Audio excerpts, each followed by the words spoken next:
السلام علیکم ورحمۃ اللہ وبرکاتہ۔ اعوذ باللہ السمیع العلیم من الشیطان الرجیم من حمزہ ونفخہ ونفثہ، بسم اللہ الرحمن الرحیم۔ وقال الرسول یا رب ان قوم اتخذوا هذا القرآن مہجورا وكذلك جعلنا لكل نبی عدوا من المجرمین وكفى بربک ہادیا ونصیرا۔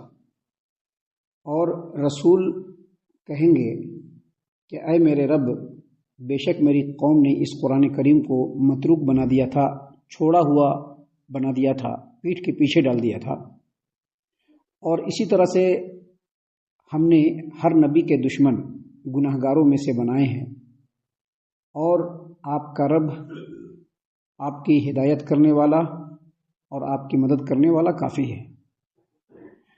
محترم سامعین کرام، سورۃ الفرقان سورہ نمبر 25 اور اسی سورت سے آیت نمبر 30 اور 31، یہ دو آیات ابھی آپ کے سامنے تلاوت کی گئی۔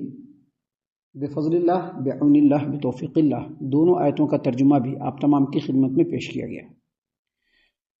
سامعین کرام، آیت کریمہ پر گفتگو کرنے سے پہلے جو آیات ابھی ہم نے آپ کے سامنے پڑھے ہیں، ان پر گفتگو کرنے سے پہلے یہ سمجھ لیجئے کہ جو قرآن کریم ہے یہ اللہ کی طرف سے اس مقصد سے نازل کیا گیا ہے کہ نبی صلی اللہ علیہ وسلم کی جو امت کے لوگ ہیں، چاہے وہ مسلمان ہو یا پھر جو مسلمان نہیں ہوئے ہیں، نبی صلی اللہ علیہ وسلم کے نبی بننے کے بعد جو لوگ بھی مسلمان نہیں ہوئے ہیں وہ بھی نبی صلی اللہ علیہ وسلم کی امت میں سے ہیں، لیکن وہ امت دعوت ہے، ابھی ان کو دعوت دینا ہے۔ تو یہ جو قرآن کریم نازل ہوا ہے، اس کے پیچھے جو اصل مقصد ہے وہ یہ کہ اس قرآن کے ذریعے سے انسان اللہ تبارک و تعالیٰ کے احکام کو سمجھے، کیونکہ اللہ رب ہے۔ آپ چاہے جس سے بھی پوچھیے گا مالک کون ہے تو ہاتھ اٹھائے گا اوپر آسمان کی طرف، کیونکہ اس کی فطرت میں ہے کہ وہ رب ہے۔ اور یہ قرآن کریم اسی بات کی طرف رہنمائی کرتا ہے کہ رب کے اوپر آدمی ایمان لائے، ہدایت کا رستہ اختیار کرے، صراط مستقیم پر چلے اور دنیا اور آخرت کو سنوار لے۔ اس قرآن کو نازل کرنے کا جو مقصد ہے وہ یہ کہ انسان سب سے پہلے اس کے اوپر ایمان لائے کہ یہ اللہ کا کلام ہے، اور پھر اس کی تلاوت کرے، اس کو سیکھے، اس کے معنی اور مفہوم پر غور کرے، اس کے احکام کے اوپر غور کرے، اور پھر اس کی اتباع اور پیروی کرے۔ یہ قرآن کریم کے نازل ہونے کا مقصد ہے۔ یہاں پر یہ جو آیت ہے، یہ جو آیات ہیں، جس میں سے پہلی آیت کریمہ آیت نمبر 30، اس میں اللہ تبارک و تعالیٰ نے قیامت کے دن کے بارے میں فرمایا ہے۔ کیا فرمایا ہے؟ وقال الرسول، اور رسول کہیں گے، جیسا کہ مفسرین نے کہا ہے کہ یہ قیامت کے دن کا مسئلہ ہے۔ رسول کہیں گے، کیا کہیں گے؟ یا رب، اے میرے رب، ان قوم اتخذوا ھذا القرآن مہجورا، بے شک میرے قوم کے لوگوں نے قرآن کریم کو چھوڑ دیا تھا، پیٹھ کے پیچھے ڈال دیا تھا۔ اس کی تفسیر میں جو عام مفسرین ہیں انہوں نے لکھا ہے کہ جب نبی کریم صلی اللہ علیہ وسلم اس قرآن کریم کو مشرکین مکہ کے سامنے، لوگوں کے سامنے جب پڑھتے تو مشرکین مکہ سننے سے انکار کرتے تھے، شور و غوغا کرنے لگتے تھے، سننا نہیں چاہتے تھے۔ ان لوگوں نے مشورے میں یہ بات بھی طے کر لیا تھا کہ جب قرآن کریم پڑھا جائے اتنا شور مچاؤ کہ آواز بالکل دب جائے اور تم لوگ قرآن کریم سن نہ سکو۔ کیونکہ اس کے اندر ہدایت ہے، اس کو جب آدمی غور سے سنے گا، اس پر غور و فکر کرے گا، تدبر کرے گا، بار بار سنے گا، احکام کے اوپر غور و فکر کرے گا، تو اس کے دل کی دنیا آٹومیٹکلی بدلنا شروع ہو جائے گی اور آدمی ہدایت کے راستے پر چلنا شروع کر دے گا۔ تو جب ان لوگوں کے سامنے قرآن کریم پڑھا جاتا تھا تو یہ لوگ ہلہ کرتے تھے، شور کرتے تھے، چلاتے تھے، غلاٹہ کرتے تھے، جیسا کہ اللہ تعالیٰ نے قرآن کریم حامیم سجدہ میں فرمایا ہے، وقال الذین کفروا لا تسمعوا لہذا القرآن والغوا فیہ، اور کفار و مشرکین کہنے لگے کہ جب یہ قرآن کریم تمہارے سامنے پڑھا جائے، لا تسمعوا، تو اس کو سنا ہی مت کرو، والغوا فیہ، جب قرآن کریم پڑھا جائے تو اس کو سنا مت کرو، والغوا فیہ، اور شور کرنا شروع کر دو۔ کیونکہ جب تم شور کرو گے تمہاری آواز بلند ہوگی تو اس کی آواز دب جائے گی، اس میں تم سن نہیں پاؤ گے۔ اس چیز کے بارے میں بھی نبی کریم صلی اللہ علیہ وسلم قیامت کے دن استغاثہ دائر کریں گے، لیکن اس کی تفسیر میں اللہ تبارک و تعالیٰ نے اللہ تبارک و تعالیٰ کی اس قرآن کے اس آیت کی تفسیر میں عام مفسرین نے بیان کیا ہے کہ جب قرآن کریم پڑھا جائے اور اس کو سننے سے آدمی انکار کرے یا شور و غوغا کرے، یہ قرآن کریم کے چھوڑنے کی ایک صورت ہے۔ اور قرآن کریم کو چھوڑنے کی ایک صورت، نبی کیا کہیں گے صلی اللہ علیہ وسلم قیامت کے دن؟ یا ربی ان قوم اتخذوا ھذا القرآن مہجورا، اے میرے رب بے شک میری قوم نے اس قرآن کریم کو چھوڑا ہوا ٹھہرا لیا تھا، پیٹھ کے پیچھے ڈال دیا تھا، متروک بنا دیا تھا۔ اس کا مطلب یہ بتلایا ہے کہ اگر کوئی آدمی قرآن کریم کی تلاوت کرنا چھوڑ دیتا ہے، یہ بھی قرآن کریم کو چھوڑنا ہے۔ اگر کوئی آدمی یا کوئی بھی مسلمان قرآن کریم کے آیات کے اوپر غور و فکر نہیں کرتا ہے، وہ بھی قرآن کریم کو چھوڑنا ہے۔ قرآن کریم پر آدمی ایمان نہیں لایا تو قرآن کو چھوڑنا یہ ہے۔ یہ تو بالکل کلیئر بات ہے کہ ایک مسلمان یا ایک انسان جو نبی کریم صلی اللہ علیہ وسلم کی امت میں ہے اور وہ قرآن کریم پر ایمان نہیں لاتا ہے اور یہ ایمان نہیں رکھتا ہے کہ یہ اللہ کا کلام ہے، یہ تو قرآن کریم کا چھوڑنا ہی ہے۔ لیکن اگر کوئی آدمی قرآن کریم کے آیات پر غور و فکر اور تدبر نہ کرے تو یہ بھی قرآن کریم کا چھوڑنا ہے۔ سوچ لیجئے آج کے ڈیٹ میں مسلمان اور مسلمانوں میں بھی مذہبی قسم کے لوگ جو مذہب کے ساتھ رہ رہے ہیں، مذہب میں رہ رہے ہیں، دین اسلام میں رہ رہے ہیں، دین اسلام کے ساتھ رہ رہے ہیں، قرآن کریم کے ساتھ کیا حشر ہے آج کے ڈیٹ میں؟ سوچ لیجئے کتنے لوگ غور کر رہے ہیں۔ قرآن کریم کو تو چھوڑ دیجئے، یہاں تو نمازوں کے لیے بھی فرصت نہیں ہے۔ قرآن کیا پڑھیں گے؟ قرآن تو سالہ سال تک کبھی کھول کر کے دیکھتے بھی نہیں ہیں۔ رمضان آیا تو رسم نبھانے کے لیے جو ہے قرآن کریم کھول لیا، دیکھ لیا، پڑھ لیا، بس باقی قرآن کریم سے کوئی مطلب نہیں ہے۔ تو جہاں قرآن کریم کی تلاوت ضروری ہے، وہیں قرآن کریم کے معنی اور مفہوم پر غور کرنا، تدبر کرنا کہ ہمارے رب نے ہمارے لیے کیا بیان کیا ہے۔ جو آدمی قرآن کریم کے معنی اور مفہوم پر غور و فکر اور تدبر نہیں کرتا ہے، یہ بھی قرآن کریم کو چھوڑنا ہے۔ ابھی اس قرآن کریم میں اللہ تبارک و تعالیٰ نے بہت سارے احکام دیے ہیں کہ مسلمانوں کو ایسا کرنا چاہیے، ایمان والوں کو ایسا کرنا چاہیے، ایمان والوں کو ایسا کرنا چاہیے۔ اور قرآن کریم میں بہت ساری جگہوں پر اللہ تبارک و تعالیٰ نے یہ بھی کہا ہے کہ یہ نہیں کرنا چاہیے، یہ نہیں کرنا چاہیے، یہ نہیں کرنا چاہیے۔ غور و فکر کریں گے تو اپنے آپ معلوم چلے گا، اور معلوم چلنے کے بعد بھی نہیں کیا تو یہ بھی قرآن کریم کو چھوڑنا ہے۔ آپ کے سامنے علماء کرام قرآن کریم کی تفسیر بیان کرتے ہیں، ہر روز بیان کرتے ہیں، ہر روز ہم سنتے ہیں، اور سننے کے بعد اس کے اندر جو احکام ہے اس پر ہم عمل نہیں کر رہے ہیں، اس کے اندر جن چیزوں سے روکا گیا ہے اس سے نہیں رک رہے ہیں، یہ بھی قرآن کریم کو چھوڑنا ہے۔ یاد رکھیے گا، یہ بھی قرآن کریم کو چھوڑنا ہے۔ قرآن کے تعلق سے شاعر نے کہا ہے کہ طاقوں میں سجایا جاتا ہوں اور جزویدان میں لپیٹ کر کے رکھ دیا جاتا ہوں۔ اس کا کام طاق میں سجانے کا نہیں ہے۔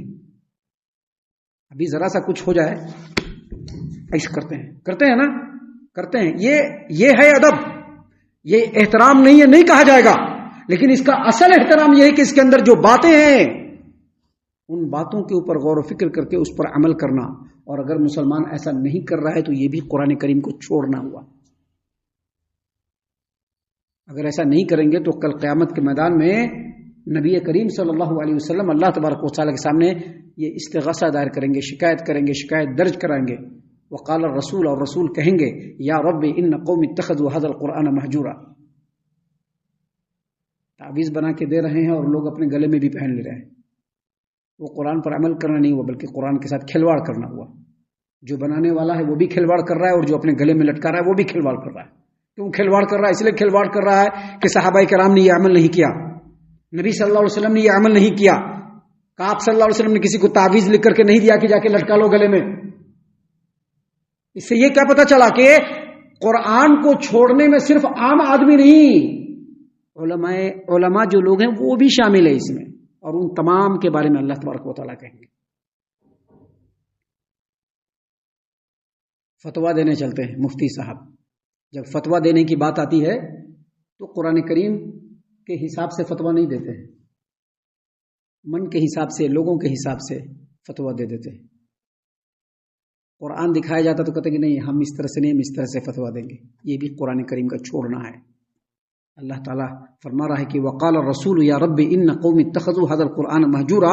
رسول کہیں گے کہ اے میرے رب، میری قوم نے اس قرآن کریم کو پیٹھ کے پیچھے ڈال دیا، اس پر عمل نہیں کیا۔ یہ تمام باتیں اس میں آ جاتی ہیں۔ لہذا ہم لوگوں کو اللہ تبارک و تعالیٰ جو ہمارا کریم ہے، منان ہے، جو ہمارا رب ہے. ہم کو دعا کرنا چاہیے کہ رب العالمین ہمیں توفیق دے کہ ہم لوگ قرآن کریم کو سنیں، اس کو پڑھیں، اس کے معنی اور مفہوم پر غور کریں، اس کو سمجھ کر کے اس پر عمل کریں جس سے ہمارا رب راضی ہو جائے. یہ اللہ تبارک و تعالیٰ سے دعا کریں، آمین یا رب العالمین. تو اللہ تبارک و تعالیٰ نے یہاں پر ہم لوگوں کو آگاہ کیا ہے، متنبہ کیا ہے کہ قیامت کا جب میدان ہوگا تو رسول اپنے رب کے سامنے استغاثہ دائر کریں گے، مقدمہ دائر کریں گے، شکایت درج کرائیں گے کہ ان قوم اتخذوا هذا القرآن مہجورا، کہ اے میرے رب، میرے قوم کے لوگوں نے اس قرآن کریم کو چھوڑ دیا تھا. ذرا سوچئے اور غور کیجئے، ٹھنڈے دل سے غور کیجئے، سوچئے اور ٹھنڈے دل سے غور کیجئے. فجر کا وقت ہوتا ہے اور مسلمان فجر کی نماز چھوڑ کر کے اپنے گھروں میں سویا ہوا رہتا ہے. وہ قرآن کو چھوڑنے والا ہے کہ نہیں ہے؟ ان کے بارے میں شکایت ہوگی کہ نہیں ہوگی قیامت کے دن؟ ذرا سوچئے. 5 وقت نماز فرض ہے، ان نمازوں کو اگر مسلمان نہیں پڑھ رہا ہے، وہ قرآن کو چھوڑنے والا ہے کہ نہیں ہے؟ یقیناً وہ چھوڑنے والا ہے. خالی لیبل لگا کر کے کوئی مسلمان نہیں ہو سکتا ہے، اور لیبل لگا کر کے توحید پرست نہیں ہو سکتا ہے. توحید پرست ہونے کے لیے توحید پرستی کے رستے پر آنا پڑے گا، اور ایک توحید پرست کبھی بھی نماز چھوڑ نہیں سکتا ہے، کبھی نہیں نماز چھوڑ سکتا ہے. توحید پرست کبھی بھی نماز نہیں چھوڑ سکتا ہے، اور جو نماز چھوڑتا ہے وہ توحید پرست نہیں ہے. وہ اور ایسے تمام لوگوں کی شکایت اس میں بھی شامل ہے، کیونکہ جو آدمی نماز چھوڑنے والا ہے وہ قرآن کو چھوڑنے والا ہے. اسی لیے رسول قیامت کے دن اپنے رب کے سامنے کھڑے ہو کر کے استغاثہ دائر کریں گے، شکایت درج کرائیں گے کہ ان قوم اتخذوا هذا القرآن مہجورا، اے میرے رب، میری قوم کے لوگوں نے اس قرآن کریم کو پیٹھ کے پیچھے ڈال دیا تھا. اور پھر اللہ تبارک و تعالیٰ نے فرمایا وَكَذَلِكَ جَعَلْنَا لِكُلِّ نَبِيٍّ عَدُوًّا مِنَ الْمُجْرِمِينَ وَكَفَىٰ بِرَبِّكَ هَادِيًا وَنَصِيرًا. مشرکین کیا کرتے تھے؟ مشرکین جو ہے جب نبی کریم صلی اللہ علیہ وسلم قرآن کریم لوگوں کے سامنے تلاوت فرماتے تھے یا مسلمان تلاوت فرماتے تھے تو وہ لوگ شور غل کرنا شروع کر دیتے تھے تاکہ تکلیف پہنچے نبی صلی اللہ علیہ وسلم کو. آپ صلی اللہ علیہ وسلم کے خلاف جو ہے بہت ساری ریشہ دوانی کرتے تھے، سازشیں کرتے تھے. آپ صلی اللہ علیہ وسلم کے پیٹھ کے پیچھے غیبتیں کیا کرتے تھے، سازشیں کیا کرتے تھے، آپ کو نقصان پہنچانے کی بھرپور کوشش کیا کرتے تھے. اللہ تبارک و تعالیٰ نے یہاں پر اپنے نبی محمد عربی صلی اللہ علیہ وسلم کو تسلی دیتے ہوئے کہا وَكَذَلِكَ جَعَلْنَا لِكُلِّ نَبِيٍّ عَدُوًّا مِنَ الْمُجْرِمِينَ. اسی طرح سے ہم نے گنہگاروں میں سے ہر پیغمبر کے دشمن بنا دیے، ہر نبی کے دشمن بنا دیے. یعنی آپ کے ساتھ جو آج ہو رہا ہے وہ نیا نہیں ہو رہا ہے، آپ سے پہلے بھی جتنے انبیاء اس روئے زمین پر آئے ان کے ساتھ بھی یہی معاملہ ہوا ہے. اللہ تعالیٰ نے اسی بات کو قرآن کریم کے سورۃ الانعام کے آیت نمبر 112 میں فرمایا ہے کہ وَكَذَلِكَ جَعَلْنَا لِكُلِّ نَبِيٍّ عَدُوًّا شَيَاطِينَ الْإِنسِ وَالْجِنِّ يُوحِي بَعْضُهُمْ إِلَى بَعْضٍ زُخْرُفَ الْقَوْلِ غُرُورًا. اور آگے اللہ تبارک و تعالیٰ نے فرمایا وَلَوْ شَاءَ رَبُّكَ مَا فَعَلُوهُ فَذَرْهُمْ مَا يَفْتَرُونَ. مطلب اور مفہوم اس آیت کریمہ کا یہ ہے کہ اللہ تبارک و تعالیٰ نے فرمایا کہ اسی طرح سے ہم نے شیطان سیرت انسانوں اور جناتوں کو نبیوں کا دشمن بنا دیا، جو نبیوں کے خلاف لوگوں کو ورغلانے کے لیے ایک دوسرے کے دل میں چکنی چپڑی باتیں ڈالتے ہیں. اور اگر اللہ تبارک و تعالیٰ چاہتا تو وہ ایسا نہیں کر سکتے تھے، لیکن اے نبی صلی اللہ علیہ وسلم جو کچھ یہ افطرا پردازی کر رہے ہیں آپ ان کو چھوڑ دیجیے. اس سے کیا پتہ چلا کہ نبی صلی اللہ علیہ وسلم کے ساتھ بھی وہی معاملہ ہے جو تمام انبیاء کے ساتھ ہے. اور یہاں پر یہ بھی پتہ چلا کہ نبی صلی اللہ علیہ وسلم کی باتوں کو لوگوں کے درمیان جو پہنچانے والا آدمی ہوگا، جو داعی ہوگا، ان کے ساتھ بھی ایسے ہی کریں گے لوگ، ان کو بھی نہیں چھوڑیں گے. ان کے خلاف بھی ریشہ دوانیاں ہوں گی، ان کے خلاف بھی سازشیں ہوں گی، ان کے پیٹھ کے پیچھے لوگ غیبت کریں گے. کیوں کریں گے؟ کیونکہ وہ اللہ کی بات کو لوگوں تک پہنچا رہے ہیں. یہ اللہ تبارک و تعالیٰ کی سنت ہے. اسی لیے اللہ تبارک و تعالیٰ نے آگے فرمایا وَكَفَىٰ بِرَبِّكَ هَادِيًا وَنَصِيرًا. اے نبی صلی اللہ علیہ وسلم آپ کا رب آپ کی ہدایت کرنے کے لیے کافی ہے اور آپ کی مدد کرنے کے لیے آپ کا رب کافی ہے. آپ کو دوسرے کسی کے مدد کی کوئی ضرورت نہیں ہے. یہ نبی کریم صلی اللہ علیہ وسلم کو بتلایا گیا کہ قرآن نہیں سن رہے مت سننے دیجیے، لیکن کل قیامت کا دن آئے گا جب آپ لوگوں کی شکایت ہمارے سامنے درج کریں گے اور اس دن ان کے جرم واقعی کی قرارداد کی مکمل سزا اللہ تبارک و تعالیٰ ان کو دے دے گا. ہم اللہ سے دعا کرتے ہیں کہ اللہ تعالیٰ ہم تمام کو ان تمام باتوں کے اوپر خوب غور و فکر اور تدبر کرنے کے ساتھ ساتھ ان باتوں کے اوپر عمل کرنے کی بھی توفیق عنایت فرمائے، آمین. اللہ تعالیٰ ہم تمام کو صحیح معنوں میں پکا سچا مومن مسلمان بنائے، اللہ اور اس کے رسول صلی اللہ علیہ وسلم کی اطاعت و فرما برداری کرنے والا بنائے، صحابہ کرام رضی اللہ عنہم کے طریقے پر چلنے والا بنائے، جنت الفردوس میں جگہ عطا فرمائے. اے اللہ ہم تمام کو جہنم سے پناہ دے، اے رب العالمین ہم تمام کو جہنم سے پناہ دے. اے مالک الملک ہم تمام کو جہنم سے پناہ دے. آمین یا رب العالمین. وما علینا الا البلاغ المبین.